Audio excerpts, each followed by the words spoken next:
Welcome to Business Unveiled Podcast. This is the place where we help overwhelmed, time-starved entrepreneurs like you make the profitable shifts to get more done and get more out of life. I'm your host, Angela Profit, award-winning 8-figure entrepreneur and CEO. And in every episode of Business Unveiled, I'm bringing you conversations that will give you the expertise and strategies that will scale your team and business so you can get shit done. That's GSD in our world. So get your time back and grow a business that helps you be present in your life. Let's do this, y'all. Hi, y'all. It's Angela. I'm back for another episode of Business Unveiled. Today, I'm so excited for our guest because he and I love some of the same things, productivity and creativity, but he really focuses on mindfulness at work. And it's something that is so important to understand, to just slow down. And so if you are multitasking right now, I get it. So many of us do it. But try to be present for 30 minutes and really slow down and take in what we're going to talk about today. So, Robin, welcome to the show. Oh, Angela, it's an absolute pleasure and delight to be here with you this afternoon. I'm so excited. I'm so excited to chat with you. Before we jump into all the good stuff, there has to be one story or something that sticks out in your head that has made you understand how important it is to focus and slow down. Is there one story that just sticks out in your head that it's like, okay, this is the point where I really need to slow down? Or maybe it's a client story or something that you can share with us of why it's so important to focus and slow down. Sure. I think we're all at risk of jumping to conclusions, making assumptions. And I think the important thing is to take the judgment out of everything that we're doing and to be a lot more mindful. Now, having said all that, practicing that on a regular basis, I still get it wrong. And I'm embarrassed to share this, but I feel I've got to share this story. This happened to me a couple of months ago.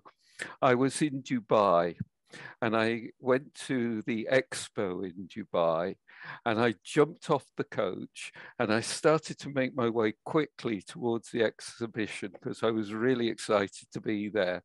And I tripped over and scuffed both my hands and my knees. And a gentleman came up to me and gave me some water and some tissues to wipe myself down. And he wanted to kind of mither over me. And I was more than happy to say, no, I'm all right. I'm fine. Thank you ever so much for the water. Thank you for the tissues. I am all right.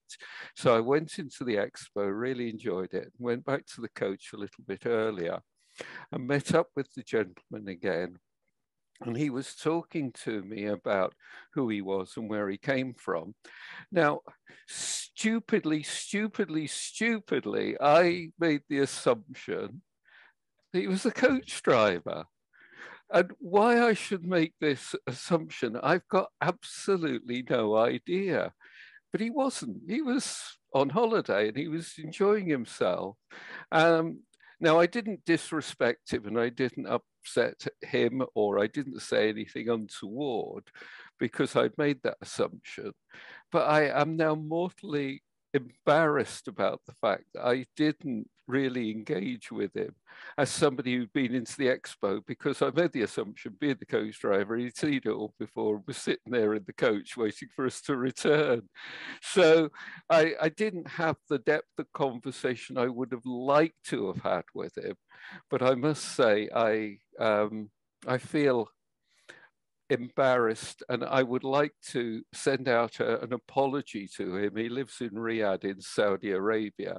If he's listening to this and he recognizes who I am desperately sorry. I made the mistake of making an assumption which was totally and wholly incorrect. So even though I practice all this good stuff and say this is what we should be doing, I fall foul of it myself. But then I'm human like you are.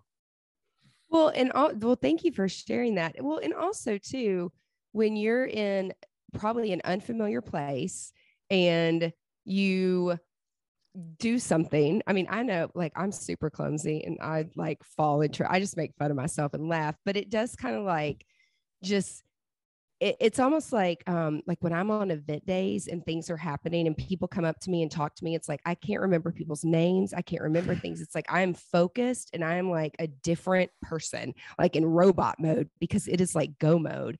And so it's like I'm just it's like you're not in your right mind. It's like you can't even be yourself sometimes because you're so rattled. If you're unfamiliar or something happens that you weren't planning on, it happens. And so I've learned like it's all in how you react to it. And again, going back to like taking a step back and breathing and slowing down. Like it's so important. So I'd love for you to jump in and tell us a little bit more, like, what is emotional intelligence? Like we can all Google it, but just on, a fourth grade level so that everyone really understands. It's like, what is it? What is it? Well, on a fourth grade level and even at a psychological level, it is very, very straightforward, yet it is so difficult to practice. It's being smart with your feelings. It's using the intelligence that you've got to work with your emotions in order to make good, authentic decisions and build up authentic relationships. That's it. But it is so difficult to practice and do well. Angela, am I emotionally intelligent? It's a great question. But if I answer no, why do I work in the field of emotional intelligence? But if I answer yes, I am, it suggests that a rather high degree of arrogance and self-conceitedness, and there suggests that there's no room for improvement. It's work in progress. There are times when I go into a situation and I'll come out of it and I'll be very pleased with how I've engaged with everybody. And then with the example I've just given you, there'll be times when I go into a situation and completely screw up. So it's work in progress. I know the type of man that I want to be. I know how I would love to engage with the world and with people. That's my ideal. That's what I strive towards. And 9 times out of 10, I get it right. And then there's the occasional circumstance where I think, yeah, Robin, okay. Do you think that people are not, when I think of it, and emotional intelligence, and I've been through lots of workshops and lots of leadership conferences, and, I'm constantly learning about the brain and about behaviors and how can I better understand people. But something that I've noticed is that people are not really self-aware. And so is there something that just a tip that you can give our viewers and our listeners? Like, what is something that you can do for yourself to make sure that you are being self-aware first? Because being a psychologist, it's like, you've got to understand how people perceive you first before you go out and try to teach or lead others. And that's something where I take a step back sometimes and I'm like, wow, this person really isn't self-aware. And sometimes I don't even know how to approach it like in a positive manner because they become defensive. And so what's something that we can do to become more self-aware? Well, I think in the first instance, what we've got to do is to understand what makes us different, what our strengths are. I think most people are fully aware of what they're not good at, what their weaknesses are, and what their liabilities are. But what is it that makes them special? What is it that makes them different? I'm not interested when I'm working with people in what they're not good at.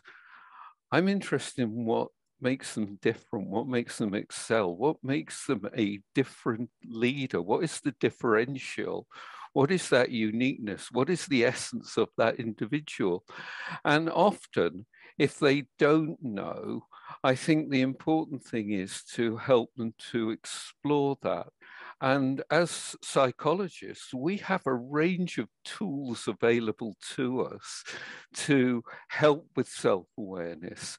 And there are some great tools which are free and they're fun on the internet. They're not very valid and they're not very reliable, but they give you some indications as to what particular type you are, what behavioral style you've got.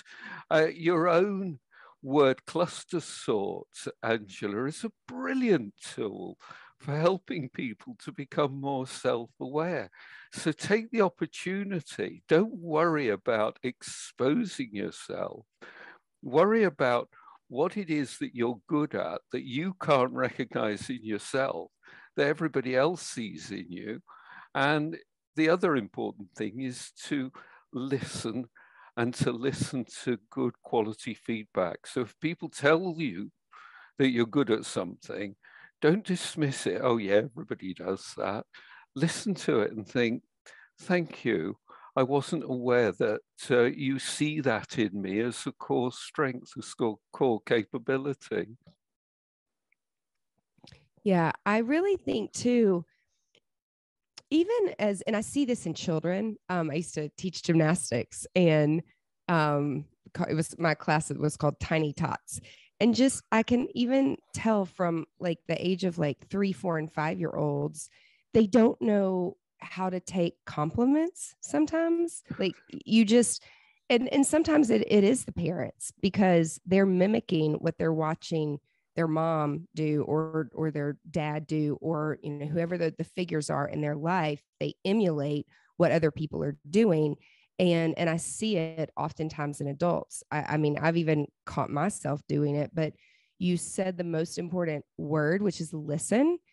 And as humans, many of us are so quick to be defensive or judge, that just, again, being quiet and listening. I always look for patterns. And also, like I have a note on my iPhone, and when people ask something or say something over and over and over, I put it in a note. And oftentimes, because I'm moving a million miles a minute, people may think like I'm not paying attention, or I'm not 100% there, or I'm not present. But there's key words that I hear over and over and over. And when you start documenting that, and you go back and look at it at the end of 30 days and 60 days and 90 days, that's how you find a pattern of what your audience is telling you. And so if you start to listen and you start to give your audience what they want, it's what they're telling you. And if audience members are telling you things, or even your family or friends, that you don't want or you don't want to hear, that usually means you need to do something different, right? To get a different result.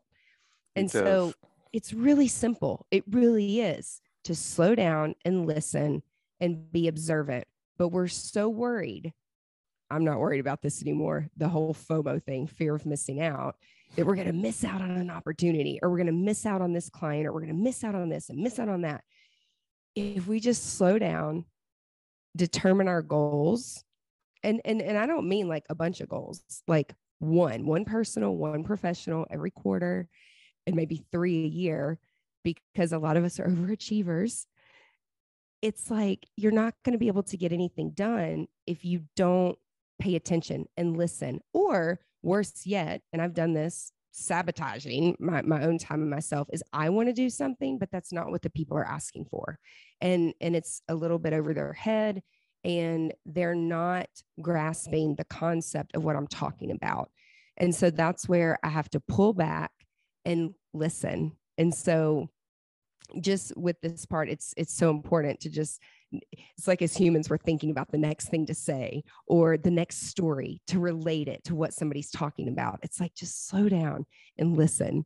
It's so important.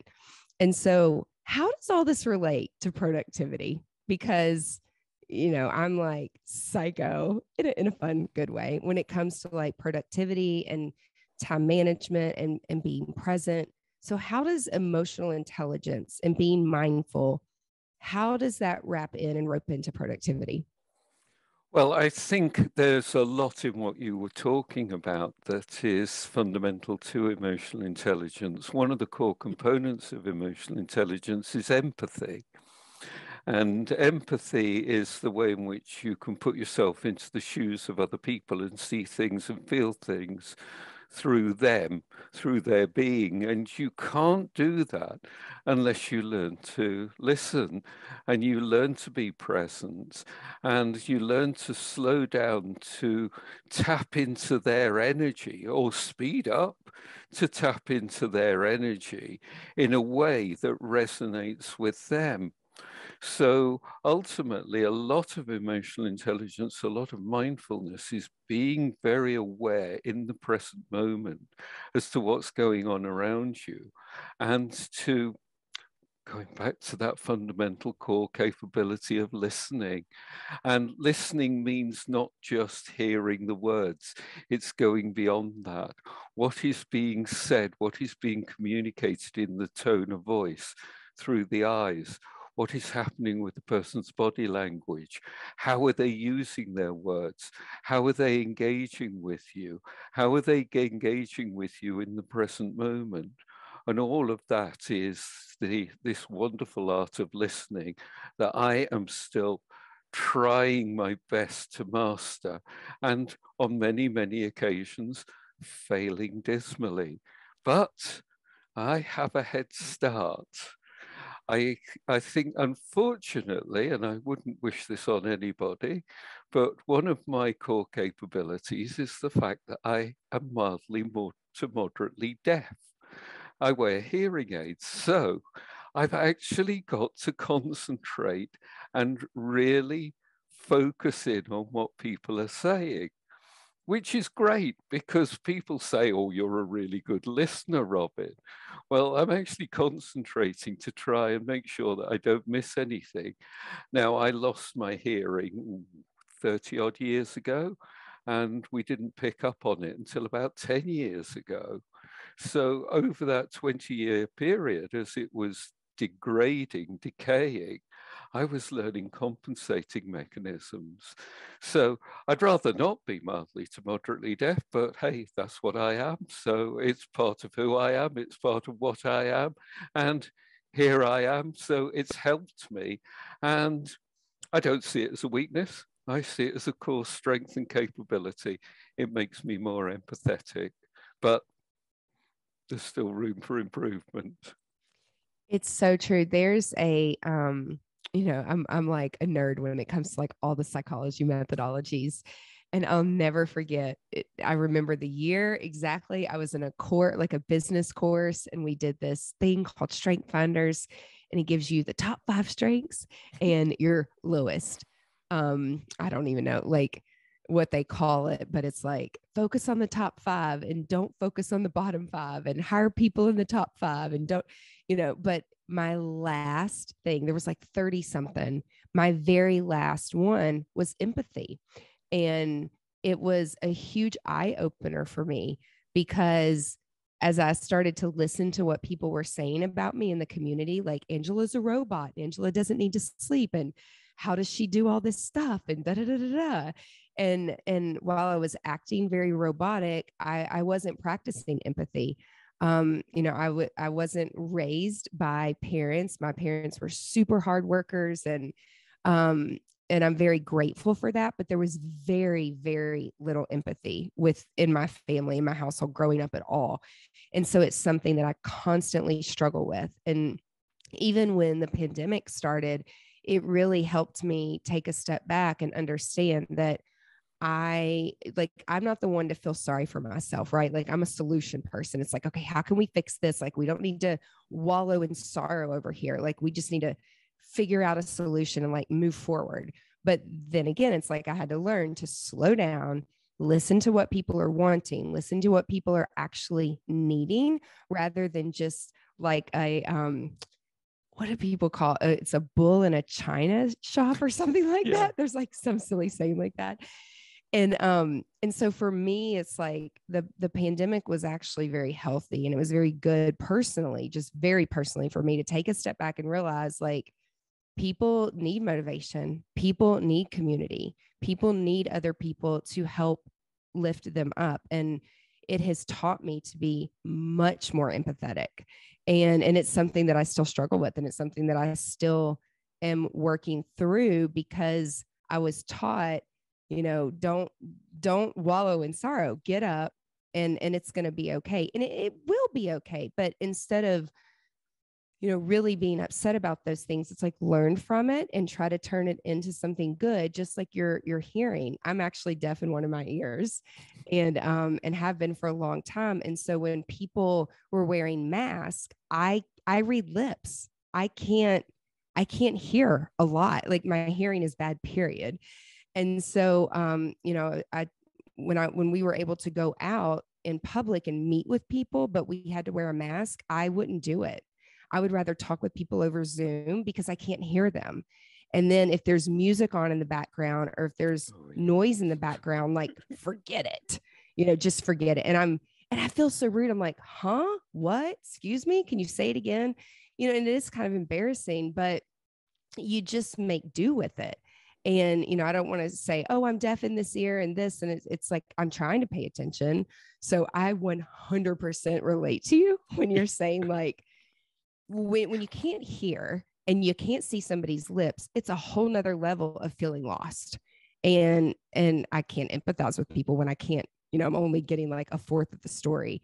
So we start to overcompensate, like you were saying. And it's just, it's a lot. It's just a lot sometimes. Right. And, but going back to the focus part, because if you can't read lips and you can't hear and you can't understand, you can't be productive. And then you add creativity in there. So pretty much most everyone in our circle and in our community, we're all creatives. And so what's something we can do as creatives? Because we're like, scroll. I'm like, oh my God, did you see that? I'm like, look at that. Oh my God, that's so pretty. Like, just the inspiration's going off in my head. And then I'm thinking about like clients and what we could do with campaigns and marketing. Oh my God, it's just so much, right? And then I'm like, slow down, just breathe. But for creatives, what's something we can do to like help us become more engaged and just to remember to slow down? Because creatives, it's hard to turn that brain off. Like, I don't know how to turn it off. How can we turn it off? Get rid of the squirrels. Oh my God. How? Do you have a magic potion? No, I don't have a magic potion. I think the important thing is to recognize that being distracted is just part of who you are, what you are. And that is where your energy is taking you. So rather than being distracted on something that looks really, really interesting, focus your energy on the person who you are talking to. It might be incredibly hard to do that, but you're actually validating that person. Learn to adjust your energy to their level. Now, some people are incredibly slow paced and talk in a very methodical way. So use your creativity to slow your pace down to their level, and use your creativity to try and raise their energy level just slightly. You can play around with it in your own mind. Be very much in the present moment in order to do that. And then some people are incredibly fast-paced and highly energetic. Now, the difficulty there is you've actually got to raise your energy level up to their level and see if you can actually temper their level down a little bit. So these are some of the things that you can do to distract yourself from the squirrels around you, but actually focus in very much on that engagement piece, the person who you're talking to, the person you're communicating with, the person that you are actually working with. You're not actually manipulating them, you're validating them. And that's so important. I'd love to hear your thoughts on notifications and that's just one thing that it's like, I love the iPhone and I love Apple and I love my watch. I love my watch for one one thing, and that is to track my steps. And that's really why I got it, like for the health component. And all of my notifications are purposefully turned off, purposefully. And that is something that I feel that Apple, it should like be illegal for you to be able to go into the Apple store and buy all these things and walk out with them and invest all this time and money. And they have all, I don't even know if they have the free classes anymore. We used to teach some of the classes, but showing people how to focus. Now, Apple's come a long way in that there's new focus features, there's productivity features. It'll give you a report every day. I get a report every Sunday telling me how I spend my time. You can also go into very specific apps and put limits for yourself, not just your kids. If you have kids, I don't have kids, but it's like my nieces that have iPhones. If I want to go in and restrict something, or if my sister wants me to do that, I will. But as an adult, sometimes we need those boundaries and we need that time. And for some reason, when I teach this and I take people through, this is how you do your notifications. This is how you do your report. This is how you focus more. Because my whole thing is be present. Don't say yes to something and don't put it on your calendar unless you're going to show up and be present 100%. You're wasting your time and the other person's time, period, the end. And it's rude. And so if you're not going to be present and you have things buzzing constantly, it interrupts the train of thought. And so I don't understand, I for the life of me, why people are so afraid to turn off their effing notifications. It's like they think they're going to like die or miss something, or, I mean, it's constant. And even like, I see it a lot, like in working with clients and couples and doing consulting. And I mean, I even have cut people out. Like if I'm going to lunch or to dinner with someone and they, and my friends know me really freaking well. If they can't be present and like quit the notifications and like put the stuff down, like I will just write people out. I'm just done. I just don't have time for it. So why do you think people are so afraid to go 8-10 hours, heaven forbid, without Wi-Fi, and that they're missing something? It's like, I know that there's something with dopamine and all that, but like, what is it? Like, do you have a hunch? It's an addiction. Mm-hmm. It's an addiction. Look, no watch. My phone is in the other room. I'm here focusing in on you, so the house could burn down. People could be phoning to try and get a hold of me because somebody significant has passed away whilst I'm talking to you. I'll deal with it later. Yep. Nothing's going to change. No, it's an addiction. If I can bring it back to emotional intelligence, it's down to self-regulation. We're not able to self-regulate ourselves. Now, self-regulation is often perceived to be around regulating our emotions. It is regulating our emotions, and we get a dopamine hit when we get a notification. And we're striving for more and more because we want more and more of these dopamine hits. The difficulty is we've actually got to stop and recognize the fact that we are not being emotionally intelligent. We're not regulating ourselves. We're not able to control our impulses, and our impulse control is part of our self-regulation. We're just not able to do it. So when people say to me, oh, they feel that they're good at emotional intelligence, and then they get a text message that they must deal with immediately, I think to myself, I think there's a little bit of work that needs to be done here. A lot of work. A lot of work. I mean, even my own brother who, and entrepreneurs, we're the worst at it. We are the worst. And it's like to be disciplined and like self-regulate. It's so hard. I get it. I've been through the work. I've done the work. That's why I talk about it and I preach it. But my own brother, it's like, he's like, you never answer your phone, right? If it's not on my calendar, it doesn't exist because I'm not glued to my phone. He's like, well, you have an Apple Watch. I'm called, like, I have people who don't know me that well. And they're like, I know you're getting the notifications. You have an Apple Watch. I'm like, actually, it's all turned off on purpose. And I get a report at the end of the day. And usually I'm working out or on my treadmill, and I will go through and look at those, but I will be present at that moment and it will be there when I get there. But even my own brother, and we do a lot of work with his company and his nonprofit. And so his phone will constantly, he's like, you don't understand. It doesn't work like that in sales. Like if people need something like, and I'm like, then hire a salesperson. You're the owner, you're the CEO. If you're not present, I'm not giving you any more time. Like even the other day, we're on the phone and we were Zooming, and his phone, he's like, this attorney's calling, this attorney's calling. I was like, this is my time and your time.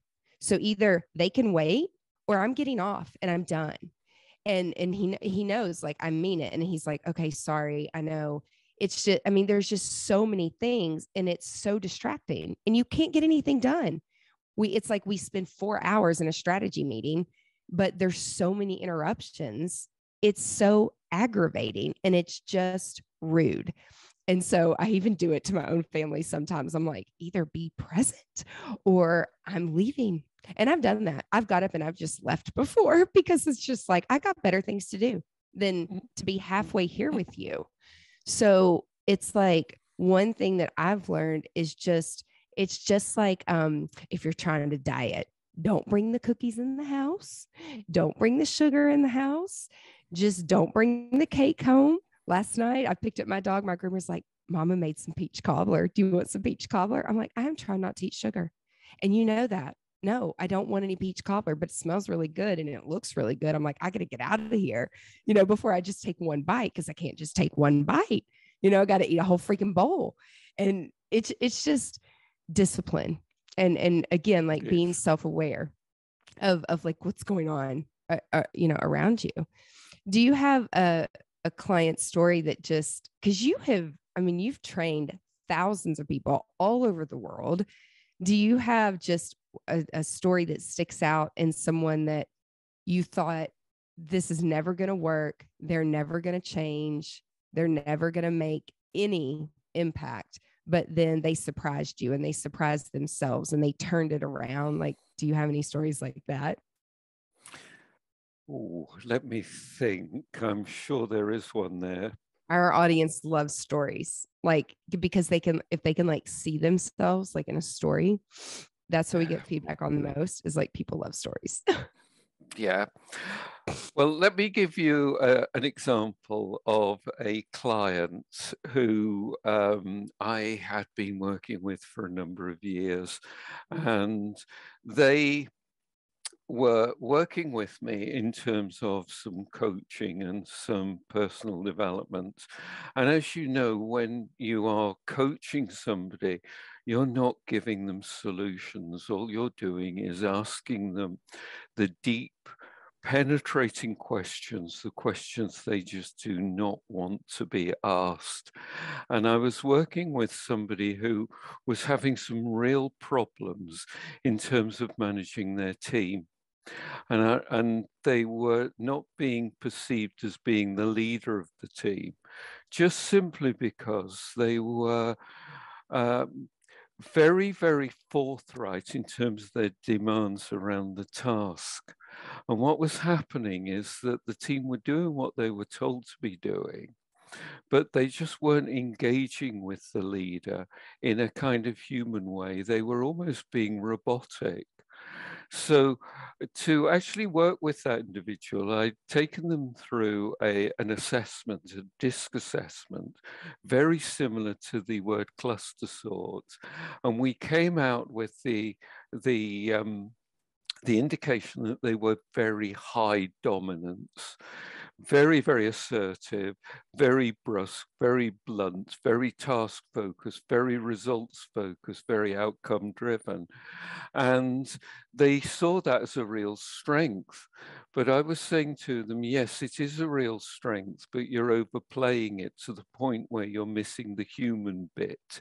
And it's the people within your team that are actually delivering for you. You're not doing it yourself. They're doing it for you. So you need to engage them. Now, what is it that you need to do? And I kept coming back to this question time and time again. What is it that you need to do? How can you get them to engage with you at a more human level? And they were coming up with some ideas, very, very, very superficial ideas. And I thought, we're not making much progress here. They came back to me at a subsequent coaching session and they said, do you know, I've gone away and thought about what it is that you'd said. And I was working with somebody and they were talking to me about the fact that they were going on holiday. Now, normally I would look at it and think, this is taking somebody, a key person, away from the project that we're working on for 2 weeks. And it's rather irritating because it's not coming at the right time, but they need a break. So I let them go on the break. And before they went away, I actually wrote down on a scrap of paper where they were going and who was in their family and who was going on holiday with them, because I don't normally remember those sort of things. This is what the client was saying. And when they came back, I rather than actually being rather brusque with them and saying, great, you're back, right, let's get on with it, I said to them, how did your holiday in the Bahamas go? And how did your wife enjoy it? And how did your children get on? And well, it was a she actually used their names.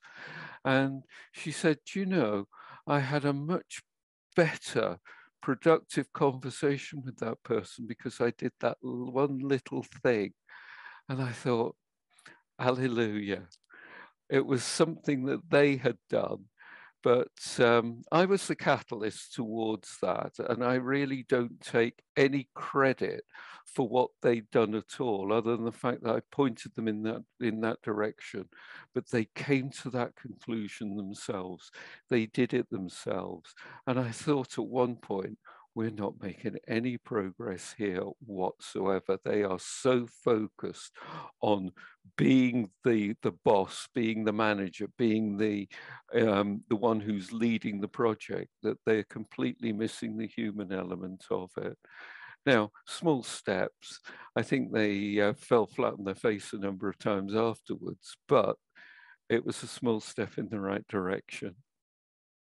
You know, it's the small things though where we do fall flat on our face. And I mean, for me, it's just when I fall on my face that it's like, what can I learn from it? And, you know, some people around me, they're like, does everything have to be a learning lesson? It's like, yeah, I find a lesson in everything because it makes us stronger and it makes us smarter and it makes us more self-aware. But you have to be aware to find those signs and look for those signs. And it is a lot of personal development.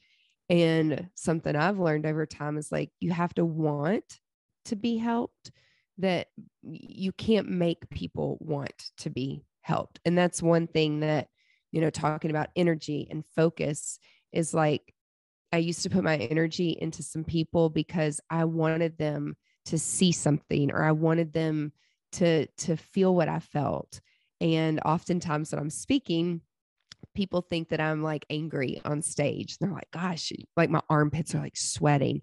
I'm like, don't mistake my passion for anger.